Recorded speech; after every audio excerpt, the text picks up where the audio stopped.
Everyone, Marcus Canty here. This is your February 2022 calendar week 6 market report. For the next few minutes, we're going to be talking about the most important things happening in real estate right now. I'm going to sort of define reality as we kick things off here in just a minute, but also give you a template for what to expect in the coming market. So I think the best advisors in today's market are creating certainty for their clients. The only way you can create certainty is if you know what is happening. So that's my goal here over the next few minutes. And what I'm going to do is go ahead and offer some information that I've been researching over the past week. So our first quote will come from Bill McBride from Calculated Risk. It is possible that rising mortgage rates will slow the housing market, or the Fed might raise rates sooner than expected due to the recent pickup in inflation. But I believe one thing is certain, that inventory will tell the tale, end quote. And you know that's probably the most true statement. There's so much speculation in the market right now. What's going to happen with mortgage rates? Is the Fed going to increase rates? What's going on with inflation? How's that affecting real estate? What's going on with coronavirus as well as the Omicron variant? So all of these things are, questions in people's mind, and they're wondering what is that going to do to their real estate values. But no doubt this year, inventory will tell the tale of where real estate goes. So as we define reality, here's the reality. The bad news is that we're at historic lows for listings here in all across the United States. Over the last couple of years, if one thing has been true, it is that low rates, people's definition of home, people's desire to own a home, has depleted the housing inventory across the United States, especially when you look at net gain states such as the Southeast, Georgia, Alabama, Tennessee, South Carolina, of course. We've continued to receive more residents moving into the state than moving out, and our housing inventory has not kept up with the buyer demand. Now, the truth is right now in real estate, we won't be able to reach our market potential because we can't sell what we don't have. If we don't have plenty of inventory, you probably see more, or if we had more inventory, you will probably see record-setting sales or home sales, because we still have 1.9 million millennials that are looking to buy from 2021 that either got priced out of the market or the competition was so stiff they either sat back and waited for a better opportunity to buy, or they're still looking for their home. That's the bottom line with inventory, man. We don't have what we need, right? So right now in the MLS, we're currently listing somewhere just north of 800 homes on the residential side. I'm not going to give you an exact count because they're selling by the day. I believe last week it was somewhere around 930. We're still selling at the same pace that we were last year.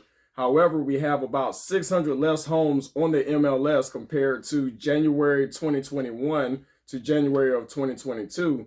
Last year, we had roughly 1,200 homes on the market. This year, we're somewhere around 833 active listings. You heard that correctly, 833 active listings. So that currently represents about 75% of 1 month's inventory of housing here in Columbia. Now, in a healthy market, we typically see about 6 months of inventory. So you do the math. But I think over the next weeks, maybe in the month of February, it could affect people. I'm not saying it will, but I'm saying it could. Let's talk a minute about the buyer activity, all right? So we talked about sellers, about listings and where we're at there. What's happening with buyers? Just like I talked about with, the effect of the pandemic, potentially on sellers. One thing I can tell you definitively is it's not pushing buyers back at all. Buyers still want to sell. Buyers are still qualified. Buyers have been saving their cash. But of course, everyone is looking for their perfect home. And it's almost like picking through the leftovers at the family reunion. I mean, you can find a few bones, but it ain't no meat on it. So, I think that this speaks really to maybe those that wonder, okay, where's the health of the real estate market? Is it going to slow down? Is it not slowing down? Matter of fact, showings still continue to crush pre-pandemic numbers. I'm looking at some numbers from showing time right here. And if we look at the years of 2017, 2018, and 2019, which we'll call the normal years or pre-COVID, right? We'll see that we shot up there in activity in 2020. We know very well what that was all about. As people were continuing to lock down and we weren't sure where we're going, people started buying like crazy. We are seeing even more of that. So activity remains strong coming into the holiday season back here in 2021. Even though typically the winter months are slower months for sales, they continue to uptick primarily because back in June, July, there was a little freeze there in the economy where people were uncertain. So it's kind of pushed this buying market further back into the wintertime here into the new year.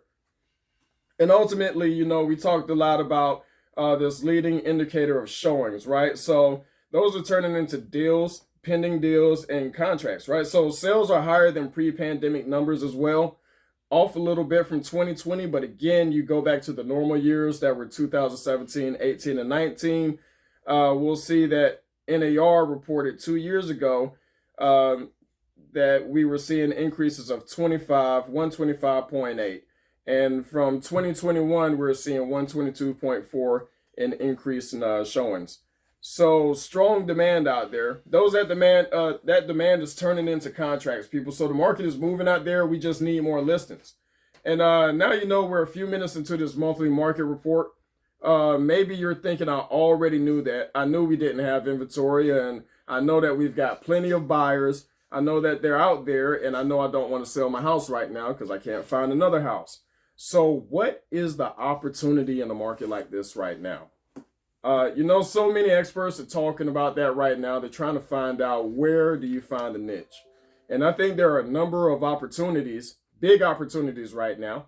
If I'm leading the team or if I'm coaching someone that's wondering where's the biggest opportunity, is right here. And what I'm talking about is home equity for sellers. Now, of course, we're looking back. If you bought your home 5 to 8 years ago, you might be able to refinance at a better rate with today's lower mortgage rates.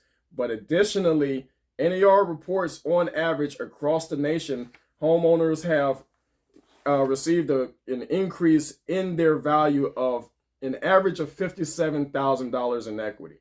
And again, that is an average across the entire United States. If you look here in Columbia, for example, I think I did the numbers in our last market report, where last December, our median price on the market, and again, I go with the median because we're taking away those outliers such as a very low foreclosure or a land sale versus $1 million home. So the median price is going to give you the average price of the majority of homes being sold in the market. So last December, that average was right around $302,000. And this December, that price actually increased. In the second half of January, it increased to $362,000 is the new median price here in Columbia. So you're talking about a starter home, man. You need to be making some bucks if you want to be a buyer out here, and make sure that you have your savings in place and that you're ready to carry most of those closing costs during closing, because those are things that we negotiate, right? And in a time like this, we're definitely still in a seller's market because we're below 6 months of inventory. So while you're putting your offer out there, there are a few things that you want to do to make your offer more desirable to the seller. And we'll go over that in another video. Now, what I'm going to do for the next few minutes is break down the current situation with home equity, right? The last numbers we have in the past year, I think this is the opportunity and maybe driving a lot of buyers. And the funny thing is, I think a lot of people think of buyers as just people that are looking for homes to buy versus people that already own a home and they're ready to buy a house. They are buyers, right? They have to sell their home after they find the house they're looking for. People are asking whether I should sell my home first or whether I should buy my next home first. Well, of course, you want to secure where you're going to go before you release that bag. Before you let go of the equity, you have to make sure you know where you're going to go with it and what you're going to do with it. So with that average increase of $57,000 in equity, matter of fact, here in the Columbia market, we saw an increase in home values of an average of about 15% year over year from 2021 to 2022, while rental rates have actually increased at a rate of about 19%. So just like any other major market in the country, every major market in the country, it is more affordable to own than it is to rent. So you're going to continue to see that push for the buy on the buy side. So on the seller side, you have all this equity you've been sitting on for the past 5-8 years, all this appreciation that you've seen. And now you're trying to figure out whether you're going to retire, whether you're going to upgrade, whether you're going to downsize. The kids are moving out. But no doubt people are thinking and actively considering using that home equity to do something different with their housing.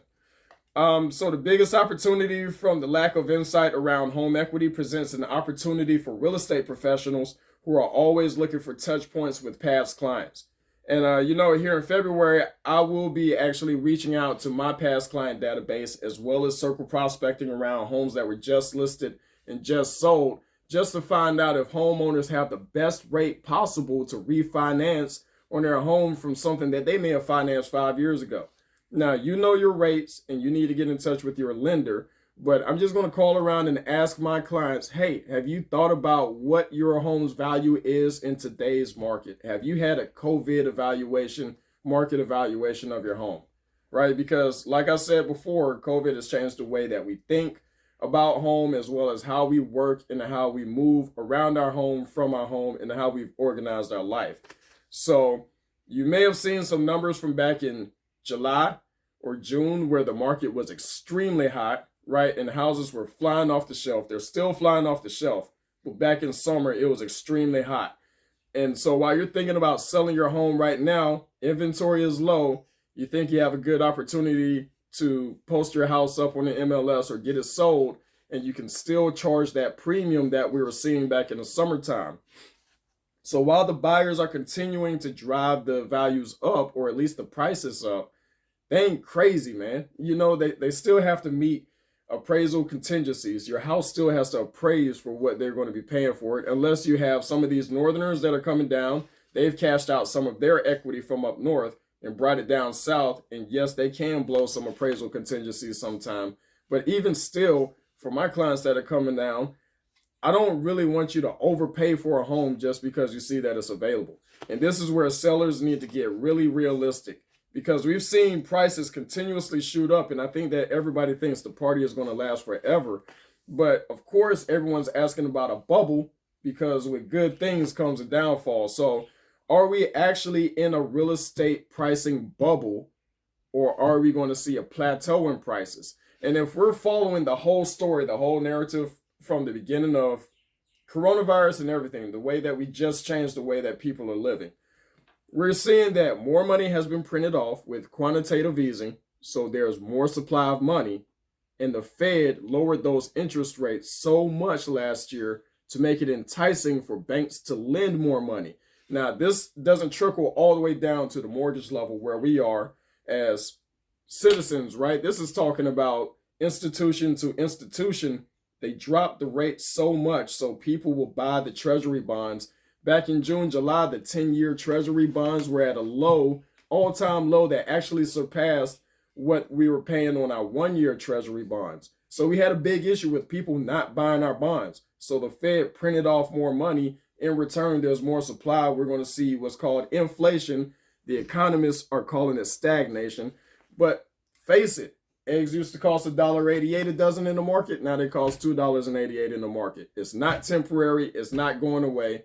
Your home will continue to increase in value, but we're also talking about the buying power of the US dollar.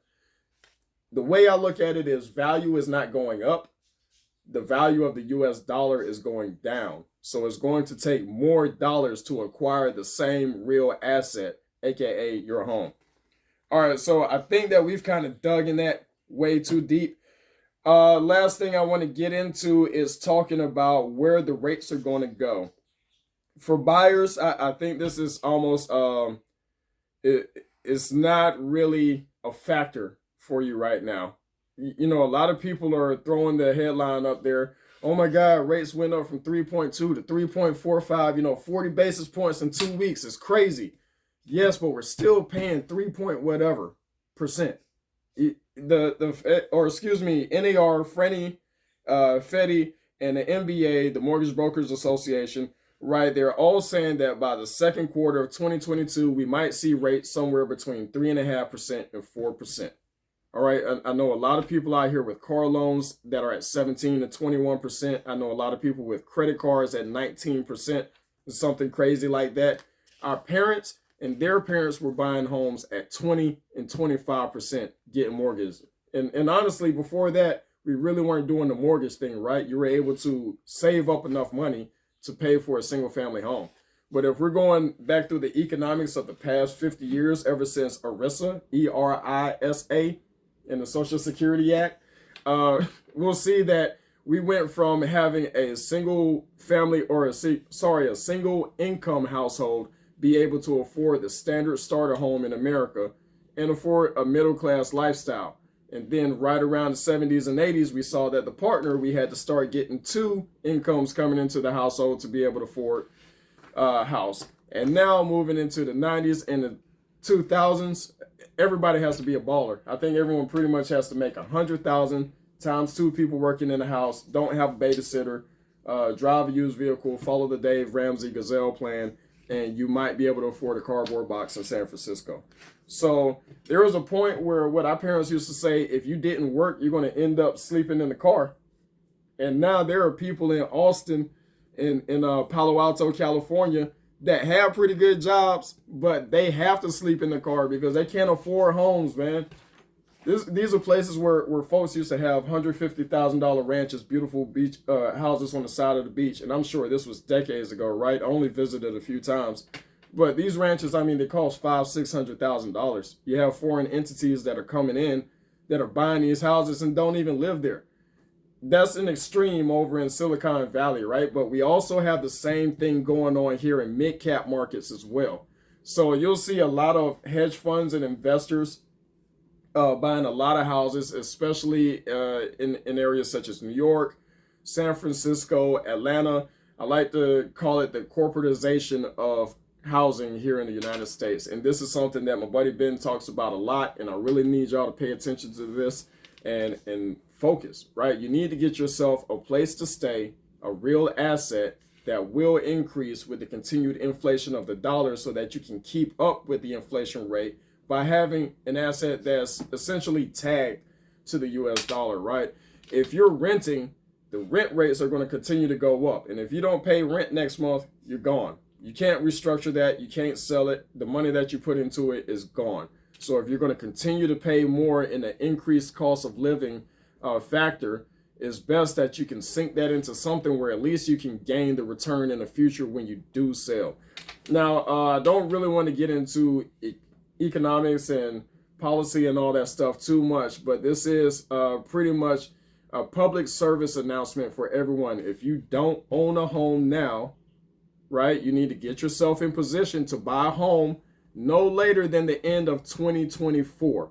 And the reason I'm saying 2024, right, if you have to get your credit in place, build your credit profile, build some savings, that's okay. Get in touch with me. We'll build up a plan and figure out how we can get you there soon. I don't want you to be scared off by mortgage rates increasing. So you don't get a 2.4% interest rate just like your buddy did when they bought a house last year. If you get in at 4.2, you're still winning, man. All right, because the rates are going to continue to go up. They just have to. Now, the Fed hasn't discussed much going beyond the second quarter of 2022, and we haven't seen many predictions that are saying that rates are going to go over 4%. At least the Fed hasn't said that yet. But historically, and just having common sense, I will believe that if we're on an upward trend, we're going to continue that upward trend. And we've borrowed, like I said, as high as 19% before. Now, do I see us getting back to 19% mortgage rates? Absolutely not. But what I do see is a continued rise in the rates, and just expect it. So the sooner that you can move as a buyer, the better, so you can lock in those rates. Now, as a seller, we talked about the prices, and what I'm seeing is the listed price versus the sold price. And I will pull up some graphics here, but I'm doing this morning, so I'll pull up graphics next week. But the listing price versus the sold price, we're starting to see a slip in those numbers. So instead of getting on average about 98% of asking price, so saying that if you were listing a house for $100,000, you get $98,000 on the ask, I'm starting to see slips of 8%, right? I'm starting to see people get 92% of their value. I'm starting to see houses that are on the market for $270,000, $280,000, and then you see a price reduction down to $259,000, closed at $245,000. What I'm seeing here is that, like I said, buyers want to buy, but they're not crazy. All right, so sellers, you can't be out there saying that your home is worth $550,000 because your neighbor down the street just sold their house for $550,000 6 months ago. different market, different house, different time, right? So right now, you can still get your market rate, but I want to be really cautious about your CRMs, or at least for the real estate agents, for your market analysis, right? Because if you're pulling numbers from sales in the past 4 to 6 months, you're dealing with a time with a shrinking inventory supply with an increased buyer demand. And so that did drive prices up. But I think that we're finally going to see that crux, right, where the buyer demand meets the seller supply. And you're not going to pay more for a premium, because I think people would rather just stay in their apartment and rent until the summertime when things come up, or they rather get into a new build and they'll rent for another 7, 8 months waiting for the builder to build it. On that note, new builds are struggling, man. So they're trying to keep up with the buyer supply. However, their labor is a huge issue, right? Labor shortages all across the country, especially in construction, especially in the Southeast, and especially in South Carolina. Of course, that's due to the fact that we have some of the lowest cost of living in the United States, but we also have some of the lowest wages in the United States. The median income in South Carolina is $26,000. That's well below the national average. And I myself did the same as a lot of people that I know. If you had any skills, you probably went to go work out of state, make that money and send it back.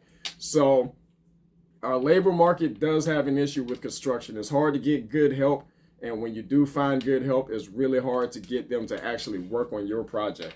So that's where we're going to continue to see some shortages in new builds, primarily because of supplies as well as labor restrictions on the builders.